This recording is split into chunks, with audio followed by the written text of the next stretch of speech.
let's cut right through the noise. We need to talk about connection, about attraction, and we need to do it with a critical warning. Because right now, the world is full of really bad, even dangerous advice on this stuff. So what we're going to do today isn't about cheap tricks. It's not about playing manipulative games. This is about taking a sledgehammer to the toxic ideas that only lead to failure and heartbreak, and then building something real in their place. A framework for genuine, powerful connection. So get ready, because we're about to challenge some things you've probably heard 1,000 times. Let's get into it. You know, you can't build a strong house on a cracked foundation full of junk. You gotta clear the site first. And believe me, when it comes to advice on attraction, the ground is littered with the rubble of terrible ideas. So our first job, right here, right now, is to shatter the 3 biggest, most toxic myths that are out there. The ones that kill any chance of real connection before it even gets started. Okay, let's start with the biggest one. The myth we're all fed constantly. Looks are everything. And look, sure, physical attraction can get your foot in the door. It can be that initial spark that catches someone's eye. But that's all it is. It's just a spark. Lasting attraction, the kind that actually means something, the kind that captures someone's heart and mind, that is built on something so much deeper. It's built on connection. Think about it. We are all deeply, profoundly drawn to people who make us feel seen, who make us feel understood. A great outfit or a perfect smile, it just doesn't hold a candle to the power of someone actually getting you. The truth is, connection is the fire. Looks are just the matchstick. Now for the second myth, and I gotta warn you, this one is especially dangerous. It's this whole idea that playing games is how you win. This is the world of manipulation. We're talking about things like negging, giving someone a backhanded compliment to mess with their self-esteem, or playing hard to get just to seem more valuable. And yeah, maybe these tricks create a tiny flicker of interest for a second, but they are built on a foundation of lies. And that is a fatal flaw. You can't build anything real on deceit. It's like trying to build a skyscraper on quicksand. It's doomed.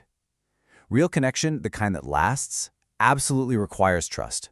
And every single one of these games is a betrayal of that trust. Honesty isn't a weakness. It's the only thing that works. And the final myth we need to just get rid of. People are completely unpredictable. So many people believe this, and it just leads to feeling frustrated and powerless. Now, of course, every single person is unique. No one's arguing that. But this myth totally ignores a basic truth. We're all human. We share deep fundamental needs, the same kinds of insecurities, the same emotional wiring. Once you learn to stop and actually listen with empathy, you stop stumbling around in the dark. You start to see the patterns. You see that beneath the surface, we're all looking for pretty predictable things: security, validation, and a feeling of being understood. So, with all that rubble cleared away, how do we start building something better?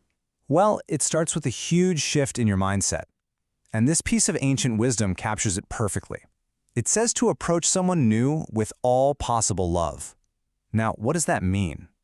It means you have to intentionally, consciously suspend your inner critic. Hit the pause button on that judgmental voice in your head. Instead of instantly looking for flaws or trying to stick them in a box, you just give them the space to be who they are.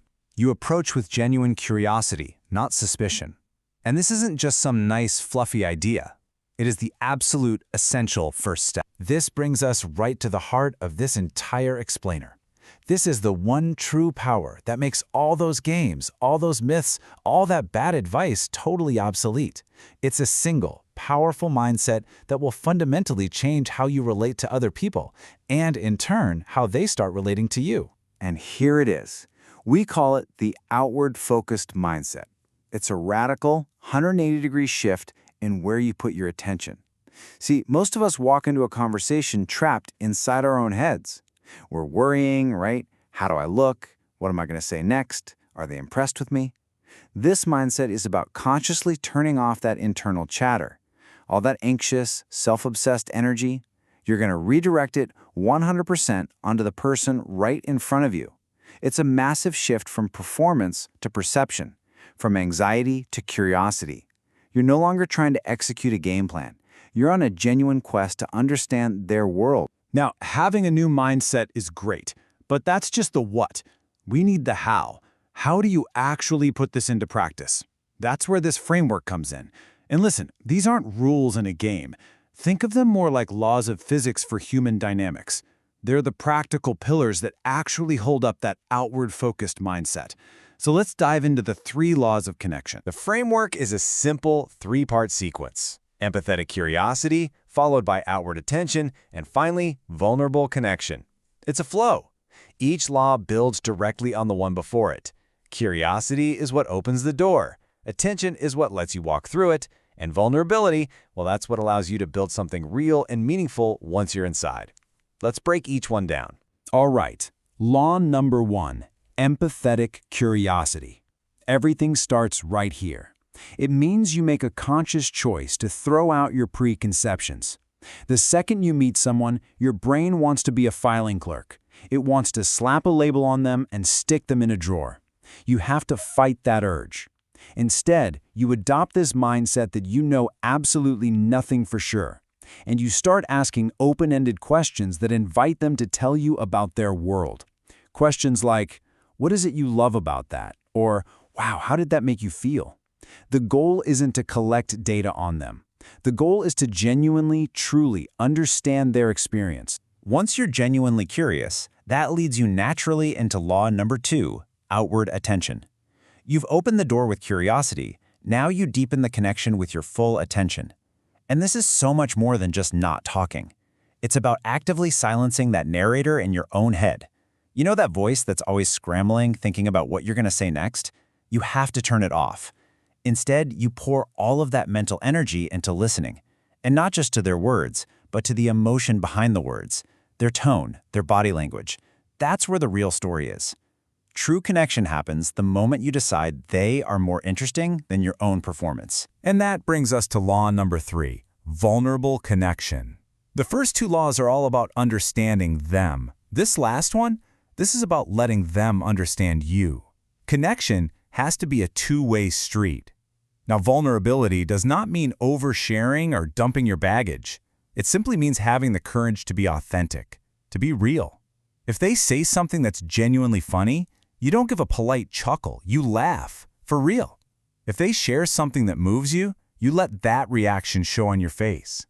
It means maybe sharing a relatable, imperfect story about yourself. A performer on a stage is distant and protected. An authentic person is magnetic. Real strength is having nothing to hide. Okay, we have to pause here. I need to issue a very direct, very serious warning. Because there is another path. A path that promises you shortcuts. A path that looks easy. It is the devil's bargain. This is that whole universe of manipulative tactics sold as the game. It is absolutely critical that you understand this. Choosing this path isn't just going to fail in the long run. It's destructive. And it's unethical. This bargain comes disguised as a set of clever traps, but let's call them what they are. Negging isn't clever. It's a cruel, petty attempt to chip away at someone's self-esteem so they'll seek your approval. The Alpha Act? That's not strength. It's a fragile mask of arrogance hiding deep insecurity. Canned lines and routines? That's the opposite of connection. You're replacing a real human interaction with a script. And worst of all, this mindset of viewing people as scores or targets. It's completely dehumanizing. Every single one of these tactics is built on disrespect and deceit. It's impossible to build trust on that foundation. It's impossible to build anything of value. You know, this isn't a new problem. This quote from Shakespeare's Othello just nails the rotten core of all these manipulative games. The character who says this, Iago, is one of the greatest villains in all of literature, and he's basically announcing his strategy. What you see is not who I really am. It's a declaration of deceit. And every time you use a canned line, every time you use a trick to get a specific reaction, you are speaking Iago's line. You are saying, I am not what I am.